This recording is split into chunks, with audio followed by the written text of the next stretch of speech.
Hello everyone, welcome to Sanmarga classes.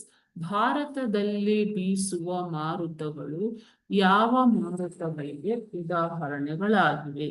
ಮಾರುತಗಳಲ್ಲಿ ನಿರಂತರ ಮಾರುತಗಳು ಮತ್ತು ಋತುಮಾನ ಮಾರುತಗಳು, ಸ್ಥಳೀಯ ಮಾರುತಗಳು, ಆವರ್ತ ಮತ್ತು ಪ್ರತ್ಯಾವರ್ತ ಮಾರುತಗಳು, ಈ ರೀತಿ ಬೇರೆ ಬೇರೆ ವಿಧದ ಮಾರುತಗಳು ಇವೆ ಮಕ್ಕಳು. ಓಕೆ, ಸೊ ಭಾರತದಲ್ಲಿ ಬೀಸುವಂತಹ ಮಾರುತಗಳು ಅಂತಂದ್ರೆ ನಿಯತಕಾಲಿಕ ಮಾರುತಗಳು.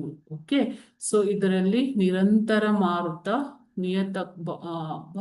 ಮಾರುತಗಳಲ್ಲಿ ಎಷ್ಟು ಪ್ರಕಾರಗಳು? 4 ಪ್ರಕಾರಗಳು. ನಿರಂತರ ಮಾರುತಗಳು, ನಿಯತಕಾಲಿಕ ಮಾರುತಗಳು, ಸ್ಥಳೀಯ ಮಾರುತಗಳು ಮತ್ತು ಆವರ್ತ ಹಾಗೂ ಪ್ರತ್ಯಾವರ್ತ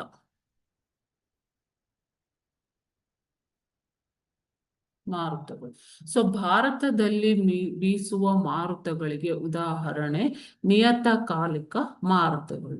ಓಕೆ, ಥ್ಯಾಂಕ್ ಯು.